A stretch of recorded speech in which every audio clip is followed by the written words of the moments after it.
Possession versus caution, pressure versus pragmatism, এটাই হলো আজকের ফাইনালের সেলিং পয়েন্টস। দুনিয়ার সবচেয়ে বড় যে দুটো লিগ যে দেশে খেলা হয় সেই দুটো দেশই ফাইনালে মুখোমুখি হয়েছে, এতে অবাক হওয়ার কিছু নেই। কিন্তু দুটো দলের রোড টু ফাইনাল এর চেয়ে বেশি আলাদা হতে বোধহয় পারতো না। একদিকে আমরা দেখতে পাচ্ছি স্পেনকে, স্পেন যেমন এসেছে জার্মানি, ফ্রান্স এদেরকে বিট করে, সেখানে দেখতে পাচ্ছি আমরা ইংল্যান্ডকে, ইংল্যান্ড স্লোভাকিয়া, সুইজারল্যান্ড এবং নেদারল্যান্ডের কাছে হারতে হারতে কোনো মতে কোয়ালিফাই করেছে। কিন্তু ওই যে বলে না, ফাইনালের দিন কোনো রকমের কোনো ইকুয়েশন কাজে দেয় না। তো সেই সব মিলিয়েই আজকে যে কোনো টিমকে হারাতে পারে, সেই ক্লিশের কথাবার্তা আমরা দেখবো আজকের ফাইনালে কি হয় লড়াইয়ে। আমরা আজকে একটা জমজমাট সুপার সানডে ক্লাস নিয়ে এসেছি আপনাদের সঙ্গে। আমার সাথে আছে আকাশ পাহাড়ি, আর আপনারা দেখছেন ফাইনালি বাঙালি।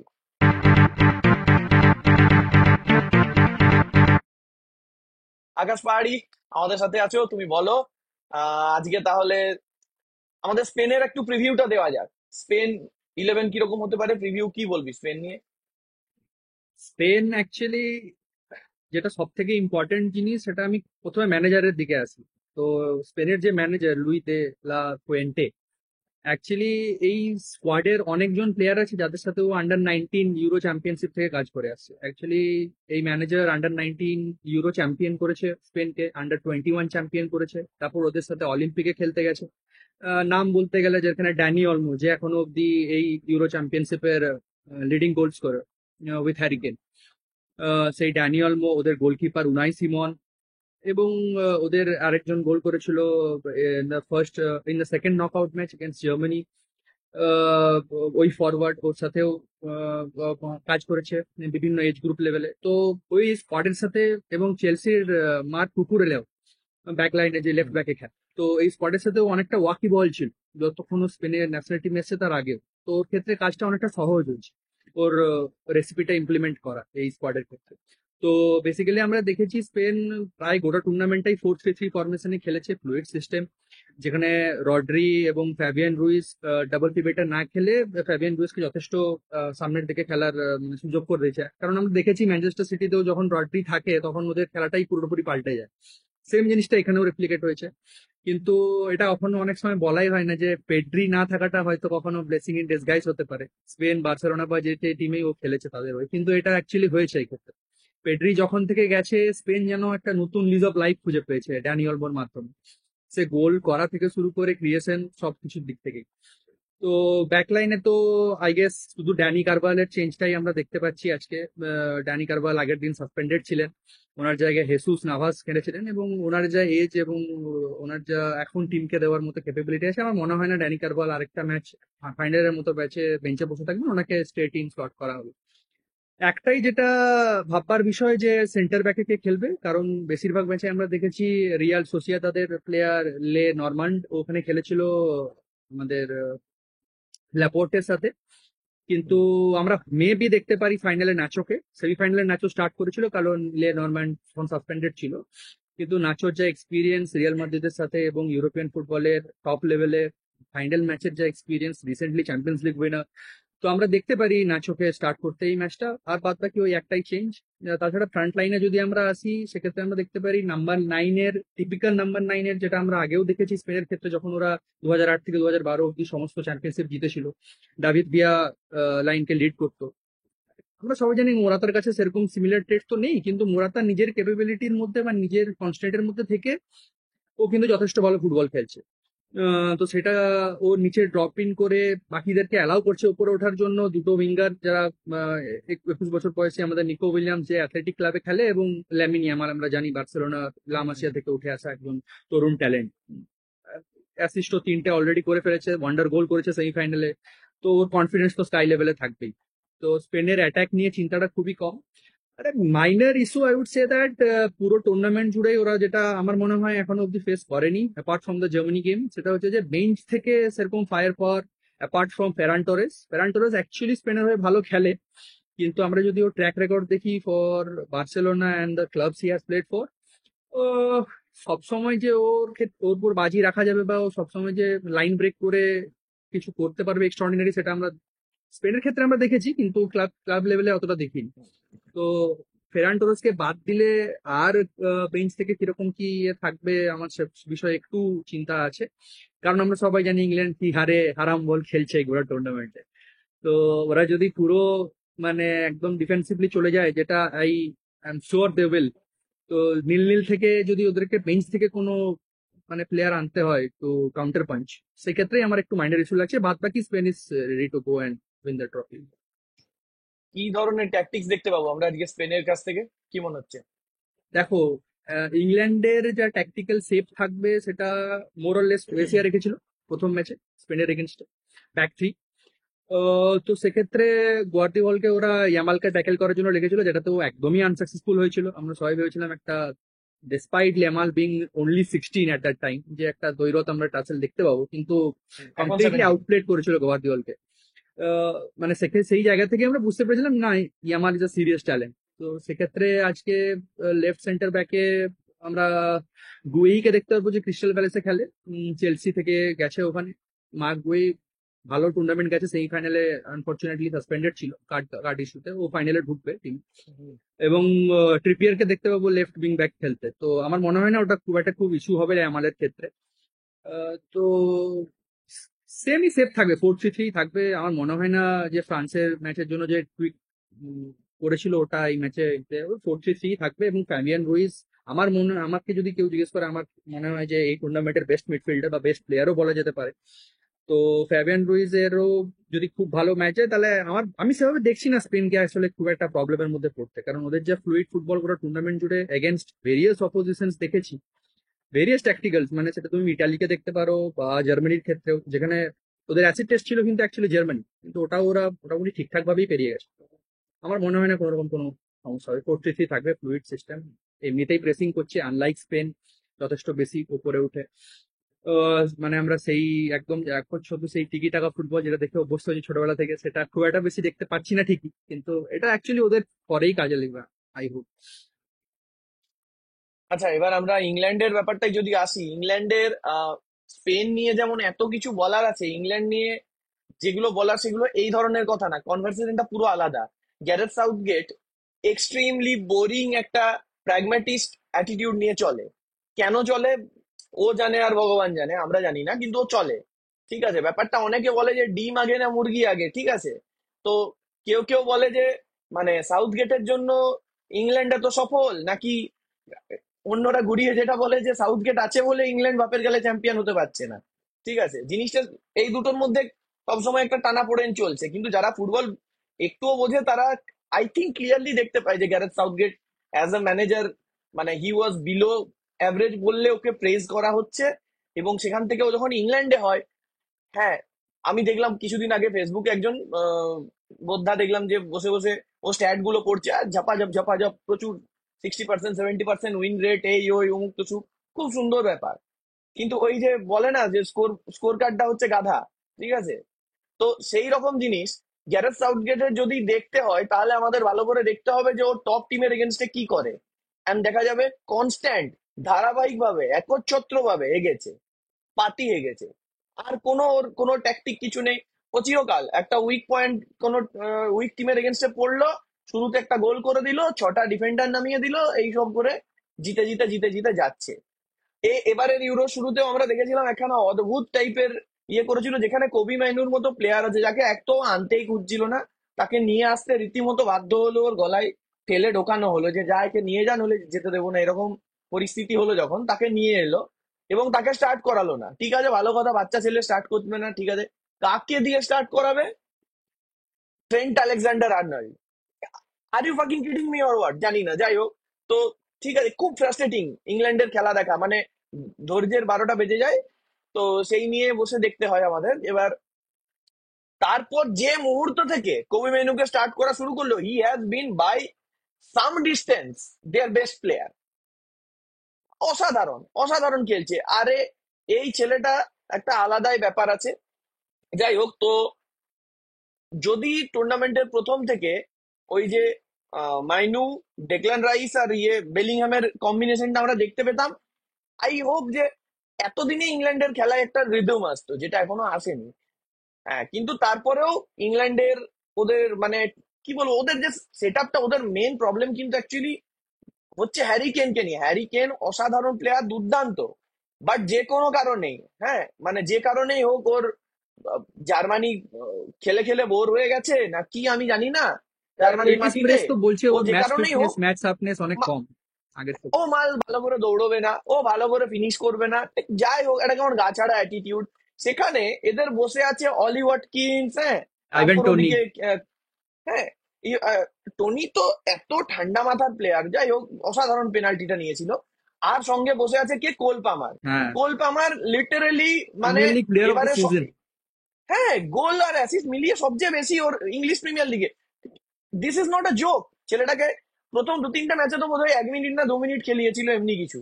তো খুব বাজে অবস্থা। যদি ওখানে অলি ওয়াটকিন্সকে দিয়ে খেলায়, আগের দিন যেমন দেখলাম যে অলি ওয়াটকিন্স একটা ওয়ান্ডার গোল দিল, ব্যাপারটা শুধু ওয়ান্ডার গোলের না, ও আসার পর একটা ফ্লুইডিটি তৈরি হয়। অবশ্যই অবশ্যই। ঠিক আছে, যে রানগুলো হ্যারিকেন যে কারণেই হোক পারছে না, হ্যারিকেন করতে পারে না নয় কিন্তু, হ্যাঁ হ্যাঁ হ্যাঁ, হ্যারিকেন একদমই তাই। করতে পারে, ও ও এই মুহূর্তে পারছে না, আই ডোন্ট নো ওয়াই। আমার কোনো আইডিয়া নেই ও কেন পাচ্ছে না, বাট ও পাচ্ছে না। তো যখন পাচ্ছে না তার উপরে পারসিস্ট করে সেই মানে কাইন্ডা নেপোটিজমের মতো ফেভারিট প্লেয়ার খেলি যাওয়া খেলি যাওয়া খেলি যাওয়া, যতদিন না বাদ পড়ছি, ঠিক আছে, বা ইংল্যান্ড আমাকে আবার কন্ট্রাক্ট রিনিউয়াল দিচ্ছে, তো ততদিন চালিয়ে যাওয়া, আমি যেটার মানে বুঝি এবং না। সেটার একমাত্র হ্যারিকেন রিস্ক কিন্তু সেমিফাইনালে গিয়ে নিয়েছে, যেটা কিন্তু আনলাইক সাউথগেট। ও কিন্তু তার আগের একটা ম্যাচে ওই রিস্কটা নেয়নি। ওয়াটকিন্সকে কিন্তু ও 78-80 তার আগে মিনিটেই ওর নামিয়েছে। সিচুয়েশনই তো পড়েনি। হ্যাঁ না, যেটা ওই 1-0 গোলে স্লোভাকিয়ার এগেনস্টে পিছিয়ে ছিল, হ্যাঁ ওয়ান্ডার হ্যাঁ গোলটা করলো বেলিংহাম, ওখানেও কিন্তু কেনকে খেলিয়েই গেছে। ওখানে হ্যাঁ কিন্তু হ্যাঁ, নামেনি ধারাবাহিক ভাবে খেলিয়ে হ্যাঁ যাচ্ছে। হ্যাঁ, একমাত্র আমি দেখলাম এই, আমি অবাকই হয়ে গেছিলাম, কারণ আনলাইক সাউথগেট এটা কখনোই ও করে না, মানে এরকম 78-80 মিনিটে match was in the balance, ও এরকম হ্যারিকেনকে তুলে ওয়াটকিন্সকে নামালো, হয়ে যায় কখনো। সাউথ গেটের খুব মানে অদ্ভুত ট্যাকটিক্স, কোনোভাবে একটা সেই দুগ্গা দুগ্গা বলে একটা গোল করে দিয়ে দোকানপাট বন্ধ করে বসে স্পেশালি যাওয়া, এত মানে সেই ট্যালেন্টেড দু প্লেয়ার যখন হাজার আছে তখন। 2006 সালের খেলা দেখছি মনে হয়। হ্যাঁ যাই হোক, একদম একদম একদম, স্পেনের ছোটবেলায় আমরা স্পেনের দেখছি। যেটা উইকনেস, যে ওদের বেঞ্চ থেকে আসবার মতো বিরাট কিছু নেই, thanks to Gareth Southgate. ইংল্যান্ডের সেটাই হচ্ছে স্ট্রেংথ। ইংল্যান্ডের খেলা শুরু হয় 88 মিনিটে, এরকম অবস্থা এখন। ওদের বেঞ্চে যে প্লেয়ার আছে অন্যান্য সব দেশে বোধহয় স্টার্ট করবে, এরকম এরকম ব্যাপার। তো ওরা যদি একটু গ্যারেথ সাউথগেট, যেটা করবে না আমি শিওর, হ্যাঁ অবশ্যই একটু করবে। যদি বুদ্ধি করে অলি ওয়াটকিন্সকে দিয়ে স্টার্ট করাতো বা কিছু, সেসবও করবে না। ও হ্যারিকেনকে দিয়ে স্টার্ট করাবে। ও যদি কোনো মতে স্পেনের কনস্ট্যান্ট যে প্রেসার দেবে হুম সেটাকে আটকে দিতে পারে, হুম হুম হুম। তাহলে পরের দিকে অলি ওয়াটকিন্স বা কোল পামার যেই হোক, ওরা নেমে কিছু একটা খেলা ঘুরোতে পারে। অ্যান্ড ইভেন এদের মিডফিল্ডে তিনটে ক্লাচ প্লেয়ার আছে, তিনজনেই ইয়ং, তিনজনেই ক্লাচ। মানে এদের ভবিষ্যৎ যে কত ভালো আমি বলে বোঝাতে পারবো না। তো আমার মনে হয় না সাউথগেট যে লেভেলের এড়গা, ও কোনো রকম কিছু চেঞ্জ করবে বলে। ও ওই ইনফ্যাক্ট যেরকম ইনফ্যাক্ট আমি টিম ছিল। দেখছিলাম যে ও লুক শকেও স্টার্ট করাবে না আজকে। ও লাস্ট 3টে ম্যাচ ধরে ওকে হাফ টাইমের পরে নামাচ্ছে, দিয়ে ওকে ম্যাচ শার্পনেস দিয়েছে, ম্যাচ রেডি, কিন্তু ম্যাচ ফিট। ও চাইলে স্টার্ট করাতে পারে, কিন্তু তাও করাবে না। ও ট্রিপিয়ারের প্রতি আলাদা ভালোবাসা আছে, তাই ট্রিপিয়ারকে শুরু করে। এই হয় যখন রেলিগেটেড ম্যানেজারকে আমরা নিয়ে এসে মাথায় তুলিয়ে 8 বছর তাকে রাজত্ব করতে দিই, আর শুনছি নাকি আরো 2 বছর হ্যাঁ এক্সটেন্ড রিনিউয়াল হবে, করাচ্ছে। ওয়ার্ল্ড কাপ অব্দি এক্সটেন্ড। হ্যাঁ, রোহিত শর্মার কথা অনুযায়ী আপনি কো কেয়া, বাকিটা আর বললাম না, যাই হোক। তো এনিওয়ে, তো আই ডোন্ট থিঙ্ক যে সাউথগেট বিরাট কিছু চেঞ্জ করবে বলে। যেরকম ছিল সেরকমই হবে ওদের। যদি মিডফিল্ডে হিট করে তো হিট করবে, আর হ্যারিকেনকে যদি কোনো একটা ইজি ট্যাপিং ওগেরা কিছু পাই তো গোল করবে, দিয়ে বসে থাকবে। আদারওয়াইজ কোনো মতে গায়ে পায়ে লাগিয়ে স্পেনকে আটকাবার চেষ্টা করবে। ওদের এতটা আসল পেরিয়ে এসেছে তো। দেন अगेन মানে this is not the first time ওরা এরকম স্টেজে এসেছে। কারণ ওদের এই the bunch of players they have, unbelievable unparalleled players. ঠিক আছে, ওদের যে প্লেয়ার পুলটা আছে, ও দু তিনখানা টিম নামিয়ে দিতে পারবে ওরা ইউরোতে, and একে অপরের এগেনস্টে ফাইনাল খেলে দিতে পারবে, সেই রকম ইয়ে। যাই হোক, সেখান থেকে এবার ওদের যে আসল ওদের চেঞ্জটা হবে যখন কোল পামার কিংবা অলি ওয়াটকিন্স ইয়ে থেকে নামবে। আই জাস্ট হোপ যে ততক্ষণ অব্দি ওরা গেমে টিকে আছে। তো যদি গেমে টিকে থাকে তাহলে ভালো কিছু হতে পারে। আহ, এবং সঙ্গে দেখতে হবে যে মেনু, বেলিংহাম, ডেকল্যান রাইস, এদের মধ্যে অ্যাটলিস্ট দুজন যদি ভালো খেলতে পারে। কারণ স্পেন যবে থেকে খেলে ওদের মিডফিল্ড কিন্তু সলিড, ওদের মিডফিল্ড নিয়ে কোনো কথা হবে না। সুপারস্টার থাক বা না থাক, ওরা খেলে দেয়, ওরা ঠিক বের করে দেয় ওদের মিডফিল্ড। ঠিক আছে, তো খুব ক্রিয়েটিভ একটা ব্যাপার আছে। যাই হোক, তো এইরকম মোটামুটি ইংল্যান্ড আজকে লাইন আপ করতে পারে আগের দিনের মতোই, বারিং এনি মানে এক্সট্রা অর্ডিনারি সিনস, এই জিনিসই হবে। আচ্ছা, তো এরপর আমরা যাব আজকের players to watch out for. বাড়ি, কি মনে হয় স্পেনের কাকে কাকে দেখা উচিত আমাদের? স্পেন তো একটা তো খুবই কমন নাম, লামিন ইয়ামাল। আর এগেনস্ট দিস ব্যাক লাইন, মানে ওর সাইডে যারা খেলবে, আমার মনে হচ্ছে আজকে ও তুড়ে ফুড়ে দেবে একদম, মানে শুরুটা অ্যাটলিস্ট তো ওরকমই করবে। তারপর গ্র্যাজুয়ালি গেম যেভাবে যাবে, এরা যেভাবে সেপে নেবে, সাউথগেট যেভাবে আরো আল্ট্রা ডিফেন্সিভ হবে, সেক্ষেত্রে কি হবে বলা আমি বলতে পারবো না এই মুহূর্তে। তবে Yamal have a cracking start once again. আর আমি বলতে চাই ফ্যাবিয়ান রুইজ, মানে পুরো টুর্নামেন্টে এত কনসিস্টেন্টলি পারফর্ম করেছে ওই ফ্যাবিয়ান রুইজ আর মুহাম্মদ। লামিন ইয়ামালই আমি বলবো। আর কারবাহাল তো অবভিয়াসলি কারবাহাল ব্যাক করবে, এটা একটা ম্যাসিভ বুস্ট ওদের ক্ষেত্রে। আর ওই হুম। সাইডেই আমাল খেলবে, তো কারবাহাল আর ওর ম্যাচ আপটা ভালো থাকলে ওটা অবভিয়াসলি ফুট দেবে ওদেরকে ভালো। তো Carvajal, Yamal and Fabian Ruiz. কারভালের একটা মানে এদের টিমে বোধহয় সবচেয়ে মানে বড় স্টেজে খেলার অভিজ্ঞতা সবচেয়ে বেশি কারভালের আছে, তার ধারে কাছে কেউ নেই মানে এদের টিমে, কেন দুটো টিম মিলিয়ে।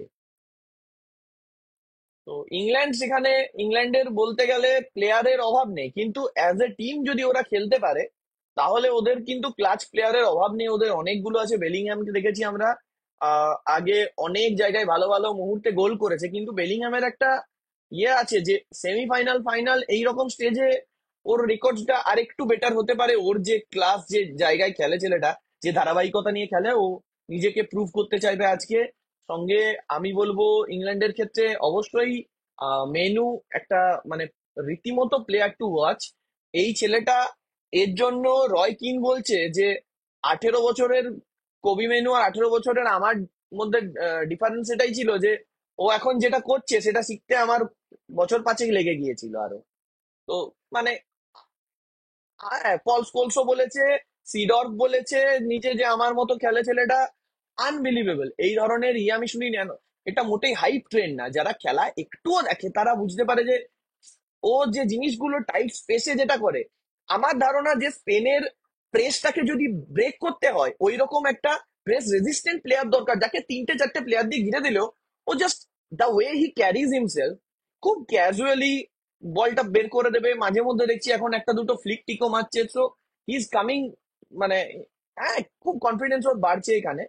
তো ওদের দুজন অবশ্যই থাকবে, এবং সঙ্গে আমি বলবো ইংল্যান্ডের এই ক্লাচ মোমেন্টে প্রত্যেকবার ইংল্যান্ডের বড় সময়ে একজন এসে গোল বা অ্যাসিস্ট মেরে দিয়ে গেছে, তার নাম শুনলে অবাক হবি যে লুক শ। লুক শয়ের হিস্ট্রি আছে এইরকম ইয়ে টাইপ। আমি দেখলাম যে আমাদের জিম র্যাটক্লিফ ওকে ইয়ে করেছে, রিকোয়েস্ট করেছে যে মক ভাই করেছে, প্লিজ হ্যামস্ট্রিং এর টান হ্যামস্ট্রিংটা পুল করবে, ধরতে। পুল করলে আরেকটা তো সিজন গেল।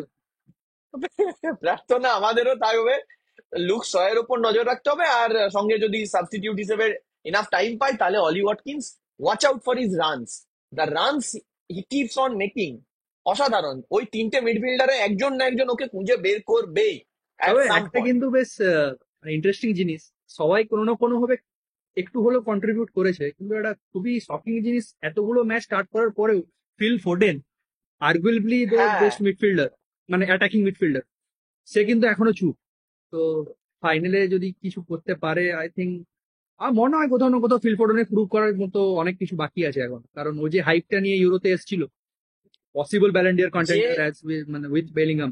যে ধরনের সিজনটা ও কাটিয়ে এসেছে এইটা, ইভেন আগের বারেও যেটুকু সুযোগ পেয়েছিল দুর্দান্ত কাটিয়েছিল। I really had high hope from him. ঠিক আছে, তার উপর আমাদের মমতা ব্যানার্জির আশীর্বাদ তো আছেই ওনার উপর। তো ফিল ফোডেন উইনারটা মারে, তাহলে ওই ছবিটাই সার্কুলেট হবে। কিছু করার নেই। তো বাট মারবে কি। তো এবার এটাই হচ্ছে ব্যাপার। ফিল ফোর্ডেনের মাঝখানে কিছু একটা হলো, family emergency, I don't know যে এক্স্যাক্টলি কি। I hope mental everything is স্পেসেও ফাইন, মনে বাট হয় কোনো ইস্যু থাকতে পারে। হ্যাঁ সেটা ওর যদি একটা এফেক্ট ফেলছে আমি জানি না। If he needs a little space then ওটা ওকে দেওয়া উচিত, এন্ড সেই অনুযায়ী হ্যান্ডেল করা উচিত। ইটস নট লাইক যে ওদের কাছে প্লেয়ার্স নেই, ব্যাকআপ ভর্তি, কোলপা আমারকে খেলাক না, কি আছে। যাই হোক, বাট হ্যাঁ, ফিল ফোর্ডেন ওদের টিমে যারা সিরিয়াল উইনার্স তাদের মধ্যে একজন। অ্যান্ড ইংল্যান্ডে সিরিয়াল উইনার্স থাকে না ভাই, এটা হচ্ছে পার্টি কথা। ঠিক আছে, ও জাস্ট মানে সোনার পাথর বাটির পাটির বাটির মতো কেস ইয়েটা। যাই হোক, তো ফিল ফোর্ডেন দেখা যেতে পারে কি করবে, প্রুভ করবার একটা ভালো চান্স আছে। খুব একটা ভালো ওয়ার্ল্ড এই ইউরো যাচ্ছে না ওর। আচ্ছা, এবার আমরা আসবো আজকের একদম meat of the story, prediction. আচ্ছা, আমি আমি স্পেনের পক্ষেই যাব, 2-1ই আমিও যাব। ইংল্যান্ডের পক্ষে আমি বলবো অলি ওয়াটকিন্স একটা গোল করতে পারে আমার যেটা মনে হয়। আর নয়তো তিনটে মিডফিল্ডারের একজন একটা গোল করবে। আর এদের ক্ষেত্রে আমারও মনে হয় যে মোরাটা আর আমাদের ইয়ামিন যদি কিছু গোল করে তো। কিন্তু একটা জাস্ট যাওয়ার আগে একটা ছোট্ট স্ট্যাট দিয়ে যাব, ঠিক আছে? রডরির নিয়ে অনেক কথা হচ্ছে, রডরির নিয়ে অনেক কিছু শুনছিলাম আমি। হ্যাঁ, আনবিটেন সিন্স ওই যখন মেসি ইয়ামালকে কোলে নিয়ে ছবি টবি তুলেছিল নাকি তখন থেকে বোধহয় unbeaten, I I don't know কখন থেকে আনবিটেন ছিল। হ্যাঁ, আই লস্ট কাউন্ট। ঠিক আছে, he was unbeaten unbeaten unbeaten, best midfielder in the world, অনেক কিছু শুনেছিলাম। Cut to FA cup final, একটা 18 বছরের ছেলে ওকে গোল খাইয়ে রীতিমতো ওর টিমকে ম্যান অফ দ্য ম্যাচ হয়ে এবং ফাইনালে গোল করে হ্যাঁ, ডিসাইডিং গোলও জিতিয়েছিল। করেছে, হ্যাঁ। সেই 28টা না কতগুলো ম্যাচ না, 450 দিন বোধহয় আনবিটেন আছে স্পেনের হয়ে রডরি। আবার সেই 18 বছরের ছেলেটার মুখোমুখি হচ্ছে আগেন। মাথায় রাখবেন নামটা, কবি মাইনো। আজকের মতো আমাদের এতটাই ছিল ফাইনালি বাঙালিতে। আপনারা যারা আমাদের টিউন ইন করেছেন অনেক ধন্যবাদ। লাইক কমেন্ট এবং সাবস্ক্রাইব করবেন আমাদের চ্যানেলে। আমরা আরো অনেক ধরনের কন্টেন্ট নিয়ে আসছি। আকাশকে অনেক থ্যাংক ইউ থ্যাংক আমাদের ইউ সাথে সো থাকার জন্য। থ্যাংক ইউ খুব ভালো এভরিওয়ান। লাগলো আজ। Take it easy.